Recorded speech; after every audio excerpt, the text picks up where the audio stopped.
আমরা বলেছিলাম যে একটা উচ্চকক্ষ লাগবে। উচ্চকক্ষ কেন লাগবে?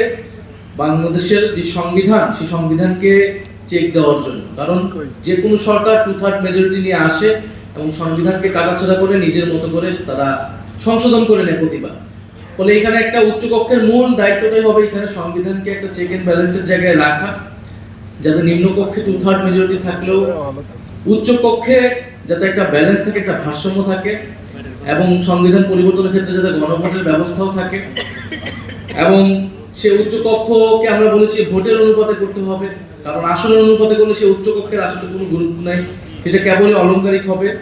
আমরা সাংবিধানিক প্রতিষ্ঠানগুলোর যাতে দলীয় নিয়োগ না হয়, নির্বাহী বিভাগের অধীনে যাতে না থাকে, প্রধানমন্ত্রীর কর্তৃত্বে যাতে না থাকে, আমাদের নির্বাচন কমিশন যাতে নিরপেক্ষভাবে নিয়োগ হয়, আমাদের পিএসসি দুদক যাতে নিরপেক্ষভাবে নিয়োগ হয়, আমরা সেটার জন্য দাবি জানিয়েছিলাম, ঐক্যমত হয়েছিলাম। তত্ত্বাবধায়ক সরকার ব্যবস্থা, যেটার জন্য গত 16 বছর ধরে আন্দোলন হয়েছে এত, সেই তত্ত্বাবধায়ক সরকার যাতে প্রতিষ্ঠিত হয় নির্বাচনকালীন সময়, এবং সেটা যাতে নিরপেক্ষভাবে প্রতিষ্ঠিত হয়, সর্বদলের সম্মতিতে প্রতিষ্ঠিত হয়, এরকম একটা ব্যবস্থা। এবং সবচেয়ে গুরুত্বপূর্ণ বিচার বিভাগ পৃথকীকরণ। এই কয়েকটি মৌলিক সংস্কারের কথা আমরা বলেছি, যাতে বাংলাদেশের গণতান্ত্রিক, এই কয়টা হলে যে গণতান্ত্রিক রাষ্ট্র প্রতিষ্ঠা হবে এরকমটা না।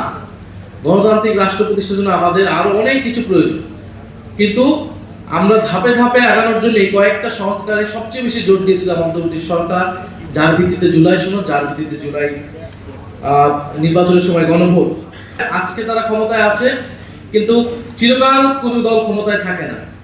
এবং আমি এটা পার্লামেন্টে বলছি, জিয়াউর রহমান সেই ঐতিহাসিক ভুল করেছিল। বিএনপি তার মূলনীতিও যদি পরিবর্তন করতে চায়, সেটাও যদি সে সাংবিধানিক সংস্কার পরিষদ ছাড়া করে, সেই সংশোধনী কিন্তু যে কেউ এসে বাতিল করতে পারবে, আদালত যে কোনো সময় এটাকে বাতিল করে দিতে পারবে।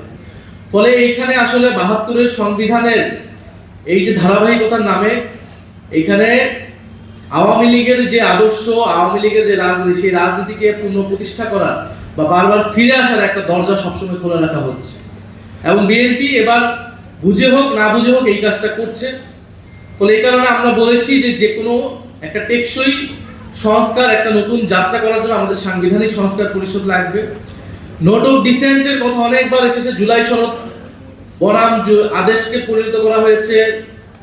নোট অফ ডিসেন্ট যে কোনো সিদ্ধান্তে আপনারা দেখবেন যে পার্লামেন্টে অনেকগুলো সিদ্ধান্ত হয়েছে, সেখানে অনেক বিরোধিতা আছে, অনেকের বক্তব্য আছে এই সিদ্ধান্তের সাথে আমি একমত না, বা এই সিদ্ধান্ত এরকম হতে পারত। তার সেই নোট অফ ডিসেন্টগুলো লিখিত হয়, রেকর্ডেড হয়, কিন্তু সিদ্ধান্ত কিন্তু পাস হয়ে যায়। নোট অফ ডিসেন্ট ঠিক এরকম একটা জায়গায় নোট অফ ডিসেন্ট দেওয়াই হয়েছিল, যেটা একটা হিস্টোরিক্যাল ডকুমেন্ট হিসেবে, রেকর্ড হিসেবে থাকবে, এটা কোনো সিদ্ধান্তে কোনো প্রভাব বিস্তার করবে।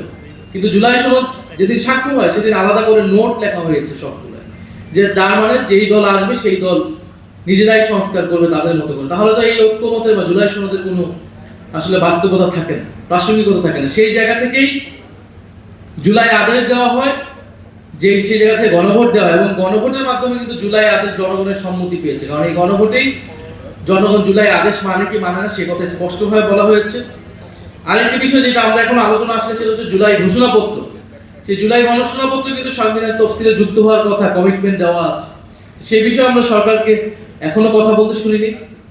সর্বোপরি আমি কথা বাড়াবো না, একটা কথা বলে শেষ করব, যে গণতান্ত্রিক রাষ্ট্র বিনির্মাণের লড়াই যদি বারবার হোঁচট খায়, তাহলে মানুষকে বারবার আবার রাজপথে নামতে হবে, আবার আন্দোলন সংগ্রামে যেতে হবে, যেটা আমরা চাই না। আমরা চাই দেশের স্থিতিশীলতার স্বার্থেই এই গণতান্ত্রিক সংস্কারগুলো করে আমরা সামনের দিকে আগাতে চাই। আমার সাথে গতকাল একজনের দেখা হয়েছে, যিনি বলেছেন যে তিনি কখনোই ভোট দেন নাই বা ভোট দেওয়ার সুযোগ সে পান নাই। তিনি ঢাকায় থাকেন, কিন্তু তার ভোট হচ্ছে বা তিনি ভোটার হয়েছেন হচ্ছে চট্টগ্রামে, কারণ এক সময় তিনি চট্টগ্রামে থাকতেন। তো কখনো ভোট দেওয়া হবে বা ভোট দেওয়ার আগ্রহ হয়নি দেখে সেই ভোটার তিনি কখনো ঢাকায় চেঞ্জ করেন। কিন্তু এবার তিনি ভোটের দিন রাতের বেলা চট্টগ্রামে নিজে ড্রাইভ করে গিয়ে ভোট দিয়েছেন, শুধু গণভোটের জন্য, হ্যাঁ ভোট দেওয়ার জন্য তিনি এত দূর গিয়েছেন। তো উনি বলেছেন যদি আমি এত দূর যেতে পারি, যে মানুষ আমি জীবনে কোনো ভোট দিইনি, ভোট দেওয়ার আগ্রহ নেই, এবার আমি গণভোটে হ্যাঁ ভোট দিয়েছি, আমি যদি চট্টগ্রামে যেতে পারি, আপনারা ডাকলে আমরা সংসদে যে উপস্থিত হতে পারবো। তাহলে এত লাখ লাখ মানুষ যারা সংস্কারের পক্ষে, গণভোটে হ্যাঁ পক্ষে ভোট দিয়েছে, তারা তাদের এই ভোটের প্রতিফলন না দেখে তারা বসে থাকবে চুপচাপ, তারা এটা মেনে নেবে, এটা ভাবার কোনো কারণ নাই। ফলে সঠিক সময় দিনের অপেক্ষায় আছে জনগণ। সেই দিনের আগেই যদি সরকার বুঝতে পারে, প্রথম অধিবেশনকে সরকার ব্যর্থ করেছে, যে অধিবেশনে আমাদের আলোচনা করার কথা ছিল কিভাবে আমরা এগুলো বাস্তবায়ন করব, অধ্যাদেশ বাস্তবায়ন করব, সেগুলোকে সবকিছুকে বাদ দিয়ে সরকার তার মতো করে সংসদকে পরিচালিত করেছে। এটা যদি অব্যাহত থাকে তাহলে রাজপথ জনগণের আন্দোলনই কিন্তু একমাত্র আমাদের রাস্তা হয়ে দাঁড়াবে। তার আগে যাতে সরকার নিজেদের ভুল বুঝতে পারে এবং গুরুত্বপূর্ণ এই যে সংস্থাগুলো, সেই সংস্থাগুলো বাস্তবায়ন করে।